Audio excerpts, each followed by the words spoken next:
오늘 우리에게 주신 하나님의 말씀은 히브리서 11장 7절에서 16절의 말씀입니다. 신약성서 365면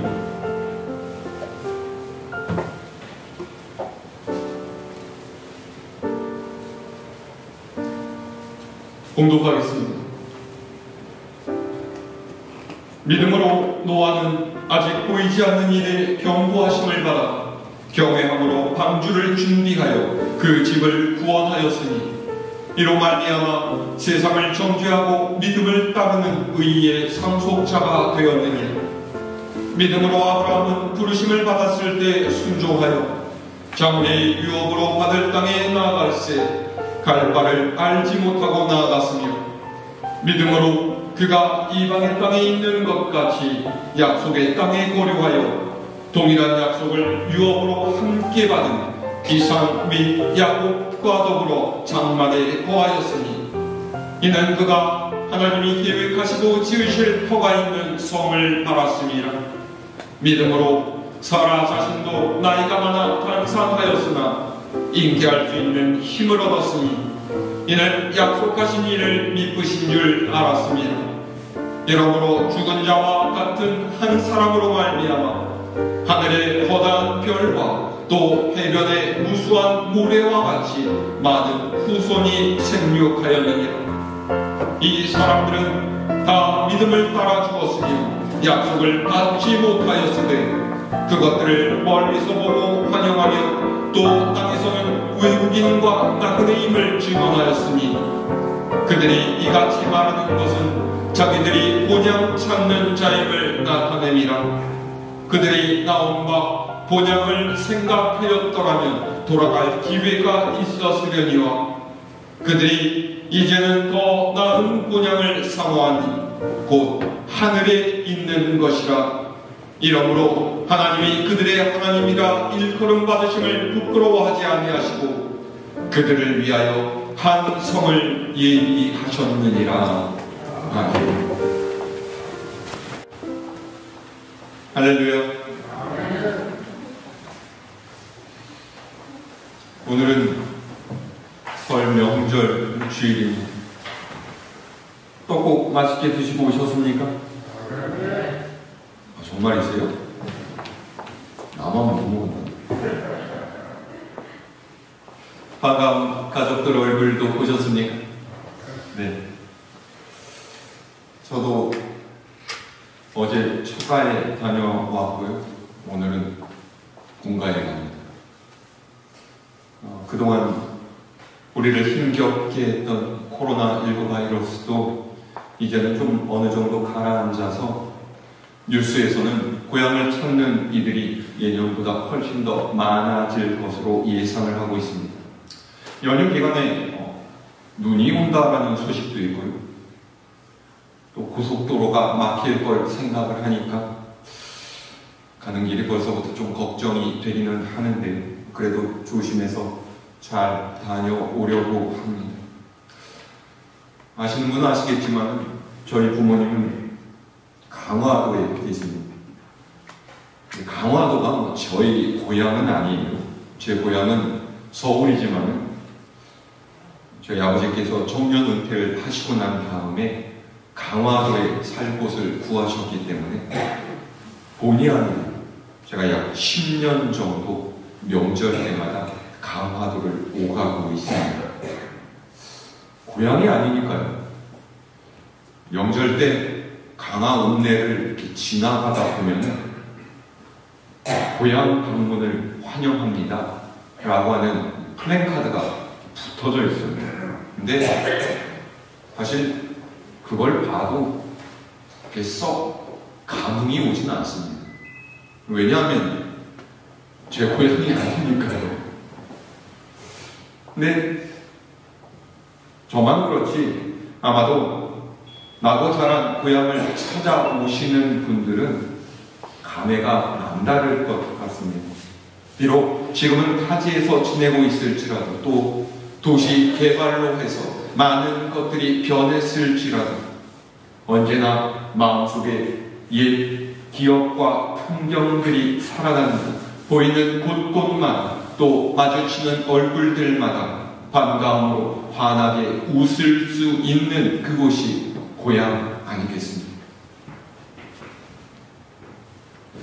기억하시는 분이 있을지 모르겠는데 몇 년 전에 세상을 떠난 고 최희준이라는 가수가 있습니다.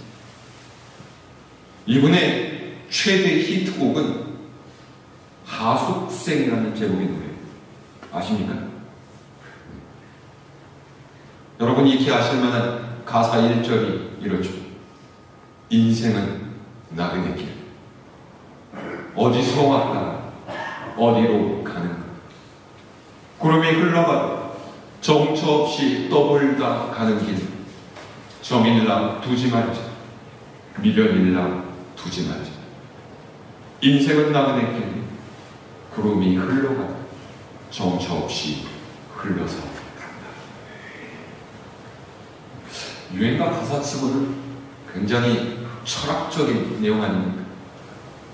이 가사의 중요한 포인트는 우리 모두는 나그네 인생을 살고 있다라는 거예요. 사실 저는 이 가사에 굉장히 공감하는 한 사람입니다. 왜냐하면 저도 나그네 인생을 살고 있는 사람이기 때문에. 저는 서울에서 26년을 살았지만 그 후에 독일에서 8년, 서울로 돌아와서 2년, 목포에서 3년, 전주에서 7년을 살았고 지금 군산에서 4년째 살고 있습니다. 앞으로 또 어떻게 될지 모르겠지만 하나님께서 어디든 가라고 하시면 또 가야 해요. 이 정도면은 어느 정도 이제 연륜이 있는 나그네 아니겠습니까? 나그네란 정해놓은 주거지가 없이 떠도는 사람을 일컫습니다. 그에게는 돌아갈 고향도 없고 앞으로 가겠다고 정해놓은 목적지도 없어요. 돌아갈 곳 그리고 가야 할 곳이 있는 사람, 이미 나그네가 아닌 거죠. 고향도 없이 목적지도 없이 이곳저곳을 떠돌며 사는 사람이 나그네입니다. 성경은 사람은 모두 다 이 땅에서 나그네의 삶을 살고 있다라고 해요. 이 말씀은 단지 우리가 사는 곳, 육신적인 삶의 환경만을 말하는 것이 아니라 우리의 영적인 세계, 곧 우리 영혼의 문제를 이야기하고 있습니다. 육신의 고향도 중요하지만 영혼의 고향의 중요성은 그에 비할 바가 아닙니다. 오늘 우리가 읽은 히브리서 말씀은 믿음의 조상들을 쭉 이야기하면서 그들이 가졌던 소망에 대해서 이야기를 하고 있습니다. 자, 조금 긴데요. 오늘 7절에서 12절 말씀 우리 차차히 읽어볼까요? 7절에서 12절 말씀 시작.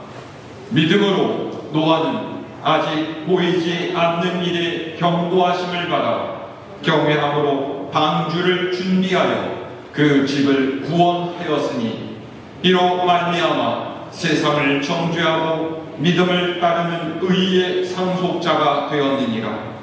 믿음으로 아브라함은 부르심을 받았을 때 순종하여 장래의 유업으로 받을 땅에 나아갈새 갈 바를 알지 못하고 나아갔으며 믿음으로 그가 이방의 땅에 있는 것 같이 약속의 땅에 거류하여 동일한 약속을 유업으로 함께 받은 이삭 및 야곱과 더불어 장막에 거하였으니 이는 그가 하나님이 계획하시고 지으실 터가 있는 성을 바랐습니다.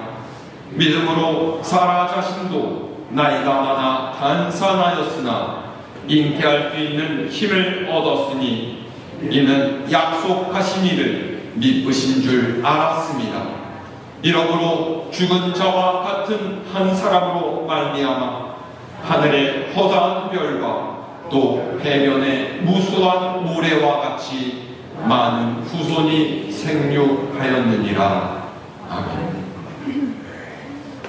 7절에서 12절의 말씀에는 우리에게 익숙한 사람들의 이름이 기록되어 있습니다.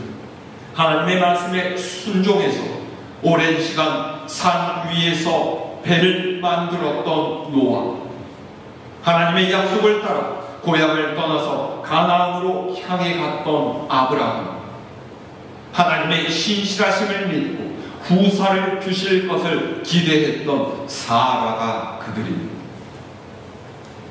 7절에서 12절에 이르기까지 히브리서 저자가 이 이름들을 쭉 늘어놓고 있는 이유가 있어요.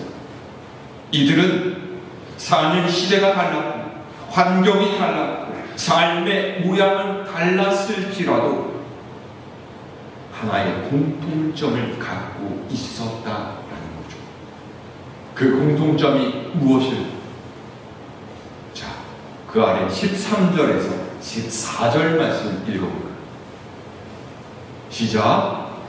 이 사람들은 다 믿음을 따라 죽었으며 약속을 받지 못하였으되 그것들을 멀리서 보고 환영하며 또 땅에서는 외국인과 나그네임을 증언하였으니 그들이 이같이 말하는 것은 자기들이 본향 찾는 자임을 나타냅니다. 아멘. 이들은 모두 믿음을 따라 죽은 사람들이었다라는 거예요. 이 말은 그들이 평생 믿음의 원리를 쫓아서 살다가 죽었다라는 말입니다. 믿음을 따라 살다가 중간에 다른 길로 빠진 사람은 믿음을 따라 죽었다라고 말하지 않죠. 삶의 마지막 순간까지 믿음의 지주, 믿음의 절기를 지킨 사람에게만 이 말을 쓸 수가 있습니다.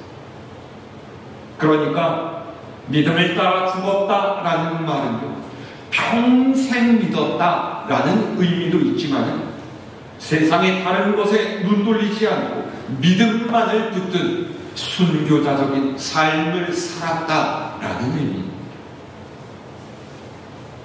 자, 그런데 13절을 자세히 보세요.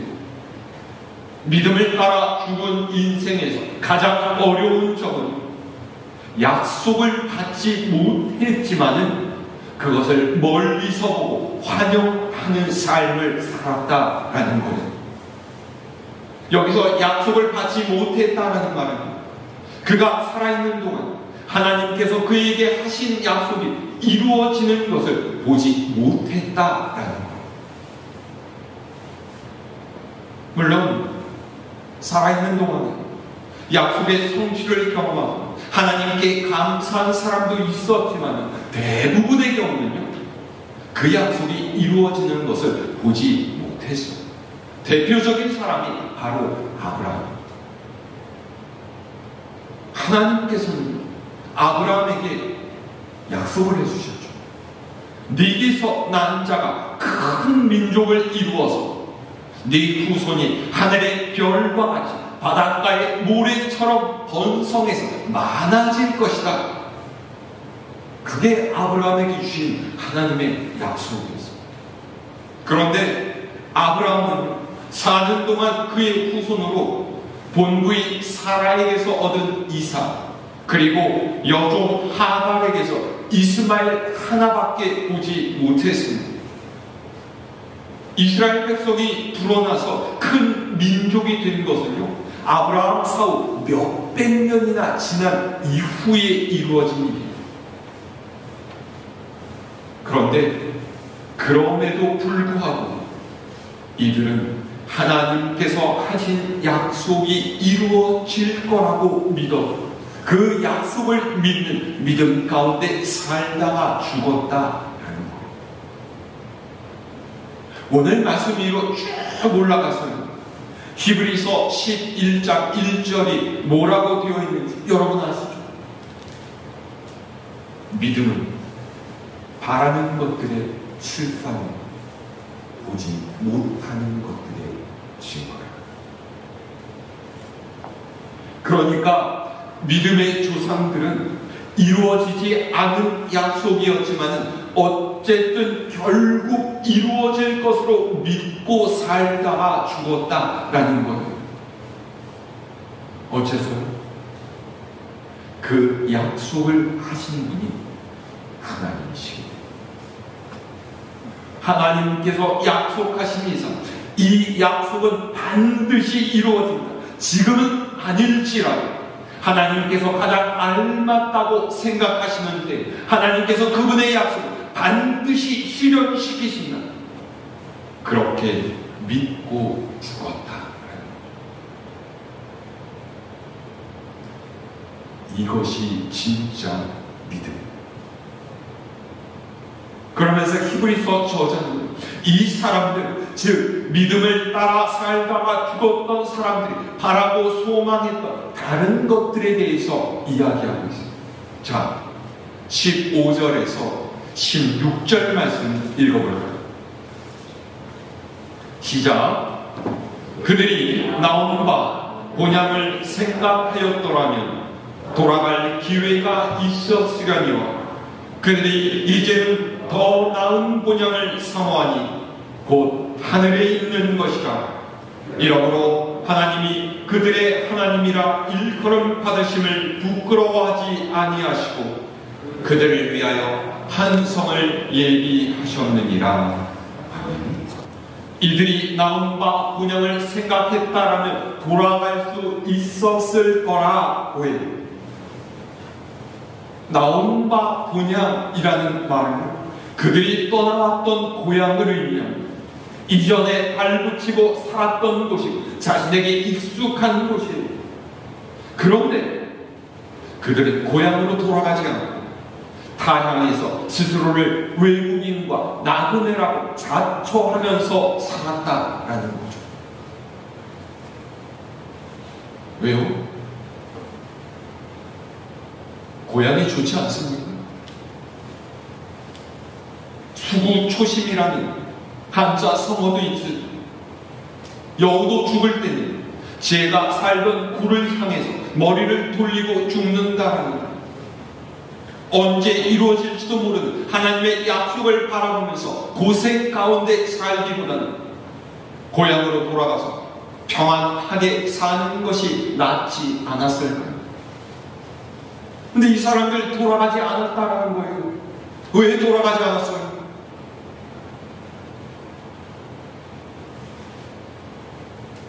성공한 사람을 상징한다라는 번쩍번쩍한 그랜저 승용차를 타지 못했기 때문입니다.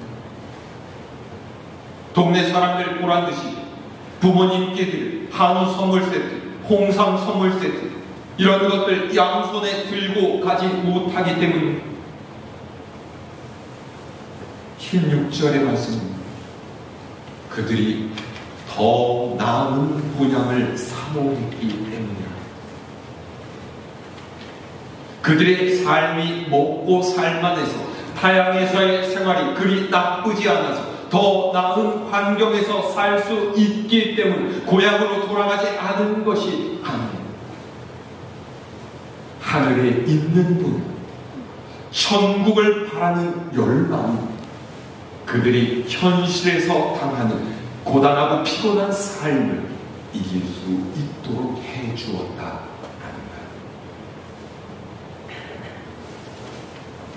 거예요. 여러분, 천국을 향한 소망 가지고 계십니까? 그 소망으로 지금의 어려움을 이겨가고 계시나요?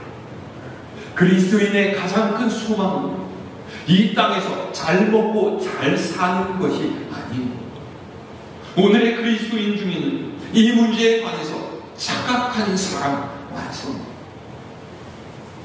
예수를 그리스도로 고백하고 하나님을 섬기는 이유를 내가 이 땅에서 잘 먹고 잘 살고 복받는 인생이 되기 위해서라고 생각하죠. 물론 틀린 말은 아닙니다. 하지만 그건 일부분입니다. 우리가 예수 그리스도의 십자가 은혜 아래 살아가면서 하나님의 백성으로 살고자 하는 것은 바로 믿음의 조상들이 가졌던 이 소망, 더 나은 본향으로 우리의 영혼이 들어가고자 하기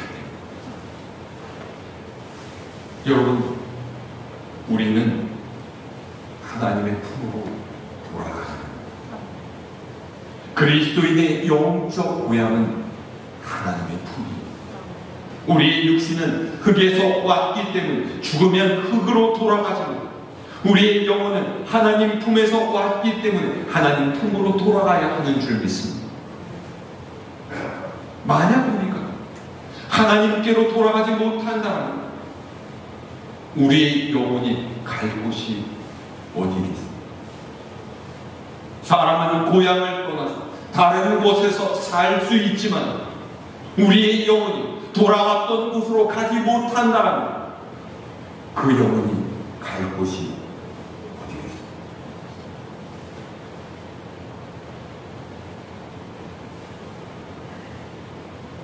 어느 보험회사 직원이 어렵사리 큰 회사의 CEO, 그러니까 대표이사쯤 되는 사람을 만날 기회가 생겼습니다.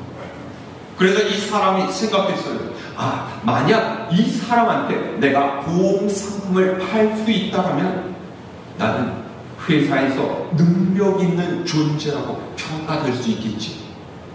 그래서 이 사람을 만나서 잠시 이런저런 이야기를 하다가 자신이 가져온 생명보험 상품을 꺼내놓고서 그가 생명보험에 들어야 하는 이유에 대해서 열성적으로 설명을 하고 보험을 들어달라고 부탁했어요. 그랬더니 이 사람이 흔쾌하게 그에게 생명보험을 들어주겠다라는 거예요. 직원이 얼마나 신이 났겠습니까? 옳다구나 하고서 계약을 준비하는데 이 대표이사가 보험회사 직원에게 한 가지를 제안하겠다라는 거예요. 내가 당신 말대로 생명보험을 들겠습니다. 그 대신에 당신도 내가 이야기하는 가장 좋은 보험에 가입해주면 좋겠습니다. 보험회사 직원이 이 말을 듣고서 궁금증이 생겼어요. 내가 이래봬도 보험회사 직원인 웬만한 보험이라면 내가 다 알고 있는데 가장 좋은 보험이라면 그게 뭘까? 궁금해서 물어봤죠. 그랬더니 그 대표이사가 이렇게 이야기했어요. 세상의 생명보험은 진짜 보험이 아니지 않습니까? 생명보험을 든다고 해서 죽지 않는 것은 아니잖아요. 내가 죽은 후에 그 보험금이 다른 사람에게 돌아가는 그게 무슨 생명보험이니? 가장 좋은 보험은 영원한 생명을 얻는 보험이에요. 예수님을 믿으십시오. 그러면 당신이 구원으로 영원한 생명을 얻게 될 것입니다. 그렇게 이 대표이사가 보험회사 직원을 전도했다. 여러분, 보험 많이 들어놓으셨습니까? 하지만 세상의 보험은 우리의 생명을 책임지는 거예요. 가장 좋은 보험은 예수 그리스도의 은혜의 빛 아래 사는 것인 줄로 믿습니다. 요한복음 14장에서 예수님께서는 제자들에게 이렇게 말씀하셨죠. 1절에서 3절 말씀 이렇습니다. 너희는 마음에 근심하지 말라. 하나님을 믿으니 또 나를 믿으라. 내 아버지 집에 거할 곳이 많도다. 그렇지 않으면 너희에게 일렀으리라. 내가 너희를 위하여 거처를 일비하러 가노니 가서 너희를 위하여 거처를 일비하면 내가 다시 와서 너희를 내게로 영접하여 나 있는 곳에 너희도 있게 하리라. 아멘. 명절 때마다 우리가 찾는 고향은 기쁨과 즐거움을 주고 마음의 평안과 위로를 갖게 해주지만 그것이 영원하지는 않습니다. 우리는 더 나은 분야로 천국을 바라보면서 살아요.